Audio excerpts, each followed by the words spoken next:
You want to tell me where you got this patch, or do we do this the hard way? Deputy Colton Ashcroft said, loud enough for the folding chairs to hear him, loud enough for the phones already rising like a field of sunflowers, turning toward one man in a faded coat. Why an old farmer had parked at the edge of the Culpeper County Fairgrounds every October for 6 years running, engine ticking as it cooled, and never once walked in under the banner that read "Salute to Service," was a question nobody standing in that gravel lot that morning had thought to ask. They were too busy watching Ashcroft's hand close around Elwood Sowell's wrist. The trident had caught his eye first. It rode just above the cuff of the man's left sleeve, half hidden where the coat's canvas had gone shiny at the elbow, a scrap of stitched fabric worn soft as an old dollar bill. A trident laid over what looked, if you squinted, like a paddy field, rows stitched in thread the color of dried mud. Ashcroft had seen the patch in exactly one place before, a catalog of stolen Valor Act violations his sergeant had made the whole shift study, back when he was still finding his hat size. He carried the laminated card from that training in his breast pocket to this day, statute numbers printed small enough to need reading glasses, and he tapped it twice against his palm now, the way he always did before he said something he believed was righteous. "Sir, that's a Navy Special Warfare device," he said. "That is not a costume. That is not a novelty patch you buy at a swap meet. Impersonating a decorated service member is a federal offense, and I am going to need you to come with me." The old man did not pull away. He did not raise his voice. He stood with the stillness of a fence post that has outlasted 3 generations of wire, his left hand hanging loose at his side, with a tremor so faint you'd miss it unless you were watching for it. And Ashcroft was not watching for it, because he had already decided what kind of man stood in front of him. A woman near the tent flap took a step backward without knowing why. A boy of maybe 10 went very still, the way children do when they sense a wrongness in adults before they can name it, and tugged his mother's sleeve toward the old man rather than away from him. "Sir," Ashcroft said again, and this time his voice found its footing, pitched for the gathering crowd, the way a man pitches his voice when he has an audience he didn't know he wanted until it arrived. "You're being detained on suspicion of violating the Stolen Valor Act. Anything you say can and will be used against you." The cuffs came out.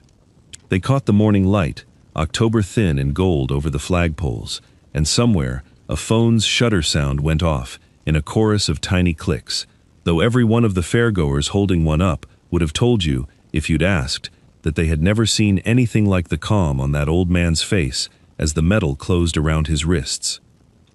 If you've ever been doubted for how you looked instead of what you carried, type steady in the comments. Elwood Sowell said nothing. He let his arms be taken behind his back, the way he might have let a nurse take his blood pressure. An inconvenience, not an insult, though the men and women watching would later argue for years over which of those two things it truly was. His eyes went, just once, to the tent flap, to the banner snapping in the wind above it, and then away again, toward the gravel and the long dirt road that led back home, as if he were already doing the arithmetic of how long this would take him from his chores. 6 years he had parked in that same gravel spot every October. 6 years he had watched the tent go up, watched the folding chairs arranged in their careful rows, watched men his age and younger walk in, wearing ball caps stitched with ship names and unit numbers, and had never once crossed that threshold himself. Nobody in that crowd knew why. Ashcroft certainly didn't. He only knew a fraud when he saw one, or believed he did, and he walked Elwood Sowell toward the gravel lot behind the substation with the particular pride of a young man certain, for the first time that week, that he had done something that mattered. That morning had begun, for Elwood, the way most of his mornings began, before the light was properly up, with frost still silvering the low pasture and his breath showing white in the barn's cold mouth. He had pulled the same olive coat over his shoulders, the canvas gone soft and shiny at both elbows, the way a saddle goes soft, with 30 years of the same weight settling into it, and he had walked the fence line checking for where the deer had pushed through in the night. He mended wire the way some men pray, which is to say, without needing to think about the words. He hummed while he worked, not loud, barely a thread of sound above the wind, the same 4 bars over and over, a hymn Ruth used to sing while she hung wash on the line behind the house, back when there was wash to hang and a woman to hang it. He did not know most days that he was humming at all. His hands simply found the tune the way his fingers found the twist of a fence staple, an old habit worn into muscle rather than memory. His left hand trembled at rest. It had trembled for going on 10 years now, a fine, persistent shiver that made pouring coffee an event requiring both hands and a level surface. But the instant that hand closed around something, a fence tool, a bridle, the collar of his old coat, the shiver vanished as if it had never been, replaced by a stillness so complete it looked almost unnatural, the stillness of a man steadying an instrument before an inspection. Nobody living remembered him ever failing. The coat itself was the kind of garment a stranger's eye slides past without landing. Elbows worn translucent, a button replaced with one that didn't quite match, a collar gone the color of weak tea. But along the inside seam, where a tailor might run a hand to check the lining, there was a place where the stitching changed. Newer thread, tighter, done by a hand that had clearly loved the man wearing it, closing the lining shut along nearly its whole length, as if something had once been kept there that needed either hiding or protecting, and whoever did the sewing had decided the coat itself should never again be asked to answer for it. He never explained that seam, not to Marissa, his daughter, when she'd noticed it once, folding his laundry, and asked, half joking, if he was smuggling gold. Not to the men at the feed store, who admired the coat's age and asked where a man found canvas like that anymore. He would only say, if pressed, Ruth's work, and something in the flatness of it closed the subject as surely as the stitches closed the seam. Every October, on the Saturday of the fair, he drove the truck the 11 miles into town, parked at the gravel edge where the field met the tree line, and sat with the engine ticking as it cooled, watching the tent fill with people who had gone where he could not make himself go. Then, most years, he drove home again before the ceremony started and put the kettle on and did not speak of it to anyone, including himself. This year, for reasons even he might not have named aloud, he had gotten out of the truck. The salute to service tent stood where it always stood, at the fairground's northern edge, where the carnival noise thinned into the quieter business of folding chairs and a portable stage strung with red, white, and blue bunting, gone a little sun-faded from 3 prior Octobers. This was the 9th year Culpeper County had held the ceremony, and by now it had the settled feel of a tradition rather than an event. Veterans in pressed shirts finding their folding chairs by memory, the high school band tuning somewhere behind the funnel cake stand, a color guard practicing its turn in the dirt beside a horse trailer. This year's draw was General Homer Pemberton, retired, invited by the county commissioners on the strength of a name that still opened doors 30 years after he'd stopped needing it to. He stood near the stage in a gray sport coat rather than a uniform, hands clasped loosely behind his back, watching the crowd assemble with the patient attention of a man who had reviewed a great many formations in his life and had never quite lost the habit.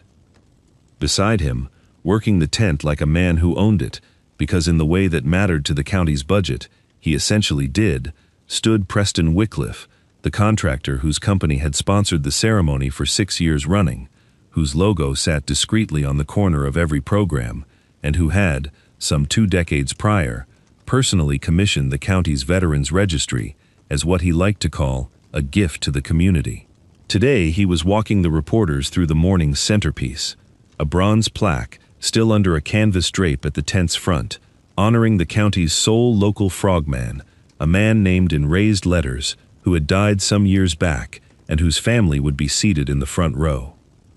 "We wanted something permanent," Wycliffe told a reporter, a young woman with a notepad she wasn't using, preferring instead the recorder app glowing on her phone, something that outlasts the folding chairs. Deputy Colton Ashcroft, 29 years old and the first Ashcroft in 4 generations to make rank of any kind, worked the crowd's edges in his pressed uniform with the particular vigilance of a man who had been given, that morning, one job and had decided to do it better than anyone expected. He believed in the registry the way some men believe in Scripture. He believed in the laminated statute card in his breast pocket, believed in the training video that had shown him, 3 years running, the exact silhouette of a Trident device, and the exact tone of voice a real frogman used when asked about his service. Clipped, unbothered, never performing. He had caught 2 stolen valor cases in his career already, both men who'd bought their patches online and worn them to bars, and both times the department had commended him for it. He was, by any fair measure, good at this. He noticed things. He cared, in the specific and genuine way young men care when they have found the one thing they are actually excellent at. Which was why, when he saw the old man in the olive barn coat drift along the tent's edge without approaching the registration table, without greeting anyone, without doing any of the things a real veteran does at these events, the handshakes, the unit talk, the search for a familiar face across 50 years, his instincts went up like a dog's ears. Then he saw the patch at the cuff. He had never actually seen one worn in the wild before, only in photographs and in the training slides. The trident over the paddy stitching struck him with the force of recognition a man feels, seeing a rare bird he'd only read about in a field guide, except his first thought was not wonder, but violation. Because the man wearing it was old and stooped and smelled, faintly, of hay and diesel, nothing like the bearing the training video had taught him to expect. And something in Ashcroft's chest closed around a certainty, as hard and clean as a lock clicking shut. "Sir, can I ask you about that patch on your sleeve?" he said, and it was not, in his own mind, a hostile question. It was the beginning of him doing his job well. Elwood Sowell looked at him for a moment before he answered, the way a man looks at weather before deciding whether to bring in the wash. "It's old," he said. 2 words, flat as a table. "That's a Navy special warfare device," Ashcroft said. "Where'd you get it?" "Long time ago." The deputy's hand went, unconsciously, to the laminated card in his breast pocket, and he tapped it twice against his palm, the way he always did when he felt the shape of a case assembling itself. Ashcroft ran the name first, standing near the registration table with his radio turned low, spelling it out for the dispatcher letter by letter. Sowell. Elwood, no middle initial given, while the old man stood a few feet off with his hands loose at his sides, watching the color guard rehearse its turn as if the conversation happening about him belonged to someone else. The county's Veterans Registry had been built, Wycliffe liked to say at every ceremony, as a gift to the community, cross-referenced against discharge records going back to the Second World War, searchable by name, by unit, by year. Ashcroft trusted it the way he trusted his own eyesight. The dispatcher came back in under 2 minutes. No record, no Elwood Sowell, no variant spelling, nothing in that unit's listing for that service window at all. "That confirms it," Ashcroft said, mostly to himself, and something in his shoulders settled the way a man's shoulders settle when a suspicion becomes a fact. Chief Deputy Grady Millwood arrived 9 minutes later, summoned by a call that used words like crowd and cameras, and took one look at the scene, an old man in cuffs, 40-some phones still recording, a tent full of veterans gone quiet and watchful, and felt the particular dread of a man who had spent the last 18 months since the department's wrongful detainment scandal trying to convince the county he ran a tighter operation than his predecessor had. He pulled Ashcroft aside by the elbow. "Get him processed quiet," Millwood said, low. "No comment to anybody with a camera.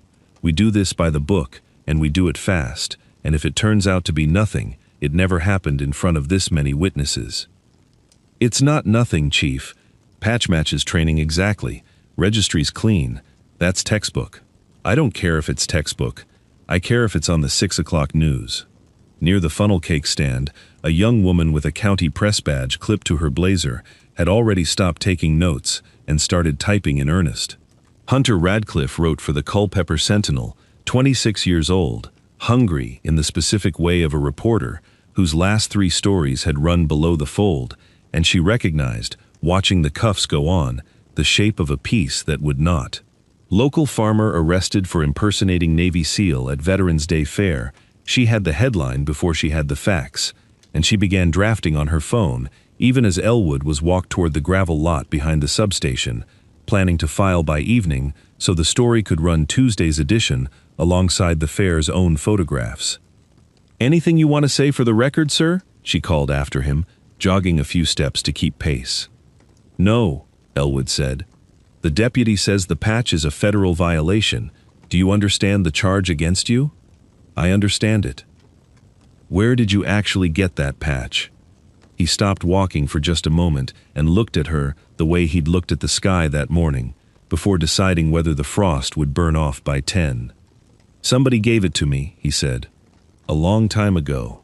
It was, of every sentence spoken in that gravel lot that morning, the only one that was not entirely a deflection, and not one person present, not Ashcroft, not Radcliffe, not the 24 strangers still filming, understood that they had just been told the truth.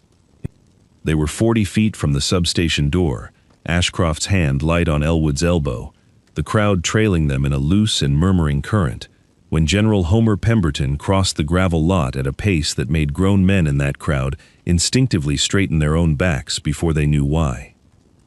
He had been watching from near the tent, arms folded, saying nothing, for the better part of 10 minutes, watching the old man's stillness more than the deputy's certainty, the way a man who has spent 40 years reading recruits under stress reads the ones who do not flinch. Something about the set of that left shoulder had bothered him since the cuffs went on, something about the way the man carried his silence like a tool rather than a wound. Then the wind caught the coat's sleeve, and the patch turned fully into the light, and General Pemberton stopped walking as if he'd hit a wire. He crossed the last 20 feet faster than a man his age should have been able to, and when he reached them, he did not speak to Ashcroft at all. He came to attention, a full, formal attention, spine locked, chin level, the gesture of a 3-star general standing in a gravel parking lot in a rumpled sport coat, and said, in a voice that cracked cleanly down the middle of the second word, "Cutter 6. The crowd's murmur died the way wind dies before a storm, all at once and completely. Ashcroft's mouth was still open around the end of a sentence he'd been building, something about processing, about the registry, about protocol, and it simply stopped there, unfinished, his certainty visibly draining out through his collar. His hand, still resting on Elwood's elbow, went slack. Elwood Sowell turned his head, slow, the way a man turns toward a sound he has not heard in a very long time and is not sure he is meant to answer. That was a long time ago, General, he said, nothing more. Cutter 6, Pemberton said again, quieter now, as if testing whether the name would hold weight a second time, and it held. I sat in your cold water evasion block in the fall of 1969. I have told that story at 3 different commands, and I have never once used your name, because you asked every one of us not to. His voice caught again, and this time he didn't try to smooth it. Sir, it is an honor. A woman near the tent flap, the same one who had stepped back without knowing why, 40 minutes earlier, put a hand over her mouth. The boy who had tugged his mother's sleeve was standing very still now, watching a 3-star general address a handcuffed farmer as sir. But a name spoken in a gravel lot does not, by itself, undo a set of cuffs, or unfile a registry search, or unsend a reporter's draft already sitting in an editor's queue for Tuesday's paper. It only opened a door onto a room nobody in that crowd, including Pemberton, could yet see the far end of. The question of why a man with that name behind him had spent 6 Octobers parked at the edge of this field and never once walked through the tent flap, still sitting there, unanswered, in the sudden and total silence of the lot. The cuffs came off 9 minutes later, but nothing else came easily. Ashcroft, to his credit, did not argue when Pemberton told him to release the man. He simply stood with his laminated statute card forgotten in his breast pocket and watched the general help Elwood straighten his coat sleeve with a gentleness that seemed to belong to a much younger version of both men. But the registry, run a second time by a dispatcher hoping the first search had simply aired, came back clean again. No Elwood Sowell, no matching classified billet, nothing under that unit for those years at all. A name spoken by a general in a parking lot was, Chief Deputy Millwood pointed out, not itself a document, and documents were what the county's lawyers would want before anyone printed a retraction. I believe the general, Millwood said, pacing a tight circle behind the substation, and that is exactly the problem. Believing him doesn't fix the paperwork. The registry's the registry. If it's wrong, It's been wrong for 20 years, and I am not the man who gets to say so an hour before a plaque unveiling that 6 county commissioners are flying in for. Hunter Radcliffe's story was already filed. She'd sent it to her editor 40 minutes before Pemberton crossed the lot, and though she now sat in her car in the fairground lot with her thumb hovering over a follow-up email, the original piece, Local Farmer Arrested for Impersonating Navy SEAL, was locked into Tuesday's print run. The presses at the Sentinel not exactly built around a county deputy's change of heart in a gravel lot. I can write a follow, she told her editor over the phone, but the arrest piece runs Tuesday regardless, unless you pull it, and you said yourself, we don't pull page 1 pieces on a general's say-so without documentation. Worse, in its way, than either the registry or the newspaper was the tent itself, where the morning schedule proceeded with the terrible patience of an event too large to stop for one man's dignity. The plaque still stood beneath its canvas drape at the front of the stage, still scheduled for unveiling that same afternoon, still engraved, as Preston Wycliffe confirmed to General Pemberton with a salesman's reflexive smile that did not yet know it should be worried, with the name of the county's sole local frogman, a man 3 years dead, whose widow and grown children sat in the front row in their good clothes, waiting for a ceremony that had nothing at all to do with the old farmer standing outside the substation in a coat that no longer had cuffs on its sleeves. There's no error here I'm aware of, Wycliffe said, when Pemberton pressed him, pleasant and immovable as a closed door. That registry's been the county's record for 20 years. I built it myself, General, with the county's blessing, cross-referenced against discharge files. If there's a Mr. Sowell who served, I'd be glad to see him honored too, in time. But we can't rewrite this afternoon's program an hour before the ribbon comes off, not for a name nobody can find in any file anywhere. It was, on its surface, a reasonable thing to say, and that was precisely what made it so quietly dangerous. Because Elwood Sowell, standing a little apart from the argument being conducted about him, was looking past all of them, past Wycliffe's practiced calm, and Millwood's pacing, and Ashcroft's stricken, useless silence, at the canvas-draped plaque itself, and at the small bronze diagram etched beneath the dead man's name, showing, in raised relief, the particular angle of a diver's turn beneath open water. He was quiet for a long moment. Then he said, to no one in particular, in the same flat voice he'd used all morning, that maneuver's drawn backward. Nobody heard him the first time, over Wycliffe's voice and Millwood's pacing. So Elwood said it again, a little louder, and this time General Pemberton turned. Say that again, Elwood. The diagram on that plaque, the turn's drawn backward, man doing that in open water, the way it's cast, there'd take on water and go under, not surface. Elwood nodded once at the shrouded bronze, the way another man might nod at a fence post he'd built with his own hands. Nobody who actually did it would draw it that way, only somebody who was told about it secondhand.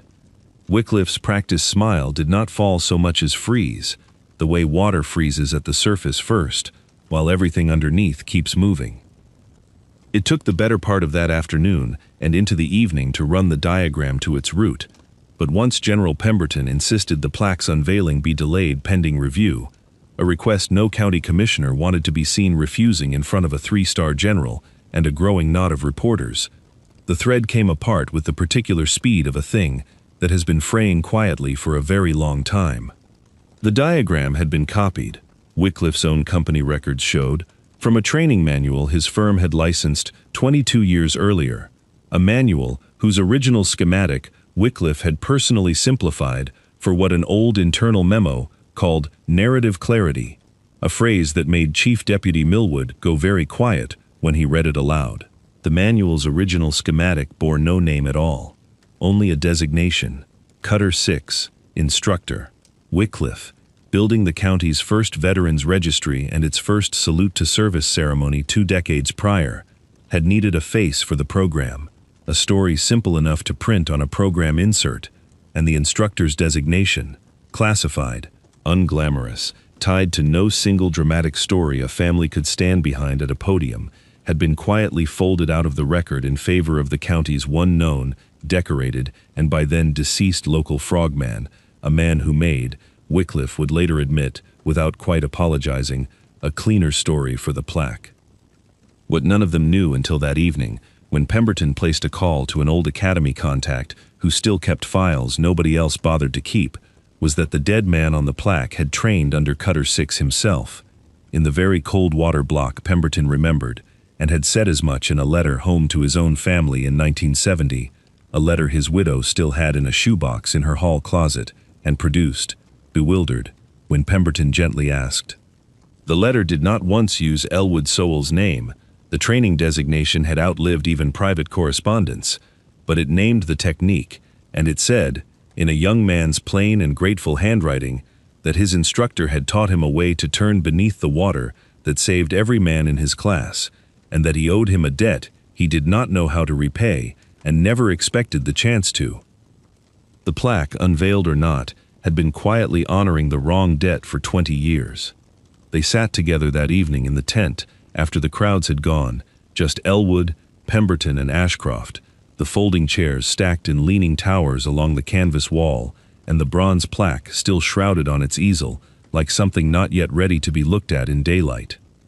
"You could have corrected this any October of the last 6 years," Pemberton said, not as an accusation, only as a man laying a fact on the table between them. "You parked in that lot every year. You could have walked in and told Wycliffe his diagram was wrong the first year he cast it." Elwood was quiet for a moment, his left hand resting on his knee, still and flat the way it went whenever it found something to hold on to, even if that something was only his own weight. "Ruth used to say, 'Credit's like water,'" he said. "Chase it, and it runs from you. Let it be, and sometimes it finds its own way home." He looked at the shrouded plaque rather than at either man beside him. "I taught that turn because 3 boys in my class were going to drown doing it wrong, not so my name would end up on a piece of bronze at a county fair. Wasn't mine to want the credit for, still isn't, mostly. It's theirs, the ones who lived because of it." "And the patch," Ashcroft said, his voice smaller than it had been all day, the laminated card still sitting unused in his breast pocket. "Why sew the lining shut over it?" Elwood's hand went, without his seeming to notice, to the seam along his coat's inside, tracing the tighter, newer stitching there the way a man touches a scar he no longer thinks about consciously. "Ruth sewed it shut so no one would ask," he said. "I never asked her to. She just didn't want me carrying it open where it could fall out and be lost." He let out a breath that was almost a laugh, though nothing about his face moved to match it. 4 years since she went, and I never once opened that seam. Didn't seem right, undoing her work just to answer somebody's question I didn't much care to answer anyway. Nobody spoke for a while after that. Somewhere outside the tent, the fairground lights were being switched off row by row, and the last of the generator noise faded into the ordinary sound of October crickets. It was Ashcroft in the end who broke the silence, and when he did, his voice had none of the certainty it had carried that morning. "I ran your name and got nothing, and I decided that meant you were nothing. That's on me, not the registry." He stood, slow, the way a man stands when he has decided something and doesn't want to give himself time to reconsider. "I'll drive the corrected paperwork to the courthouse myself tonight, before the paper runs Tuesday, if the clerk'll open the door for me. It's the least owed." He was as good as his word. He drove the 11 miles to the county courthouse himself that same night, corrected forms in a folder on the passenger seat, and stood at the night clerk's window until the woman on duty agreed to log the amendment before the courthouse opened Tuesday morning. The Veterans Registry updated to show 1 Elwood Sowell, instructor designation Cutter 6, service years 1967 through 1971, and the plaque's program insert redrafted before the presses ran, crediting the maneuver correctly and, for the first time in 20 years, naming the man who had actually taught it. Hunter Radcliffe's Tuesday piece ran after all, though not the one she had filed on the day of the arrest. The headline she chose instead read simply, "The instructor the county forgot to thank," and it ran with a photograph, taken without Elwood quite noticing, of an old man's hand resting flat and still against a fence post in October light. 3 weeks later, the farm sat quiet under a sky gone the color of a worn dime, dusk settling slow over the low pasture the way it does in late autumn when the light seems reluctant to leave.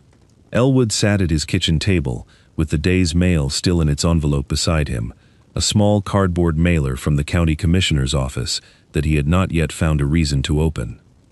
The coat hung on its peg by the door where it always hung, the lining stitched shut once more along its old seam, his own hand this time, not Ruth's, the stitches a little less even than hers had been, done 2 nights back by lamplight, because it had seemed, once the Patch's story was finally told and settled and done with, like something that belonged closed again, rather than left hanging open for anyone passing through the kitchen to ask about. Ruth's reading glasses sat where they had sat for 4 years, folded on the windowsill above the sink, catching the last thin gold of the light the way they caught it every evening at this hour, and beside them now, unopened, the mailer with the county seal in its corner, holding inside it a small bronze insert meant for a plaque he had never once needed to see his own name on. He did not open it that evening either. There would be time. There was, he had found, more time than a man expected, once he stopped spending so much of it in doorways he'd chosen not to walk through. The kettle on the stove had just begun its low climb toward a whistle, a sound as familiar to that kitchen as his own breathing, and Elwood rose to see to it before it could grow insistent, his left hand steady now around the handle, the way it always went still, the instant it found something worth holding. Some debts take 50 years to come due, but they always do.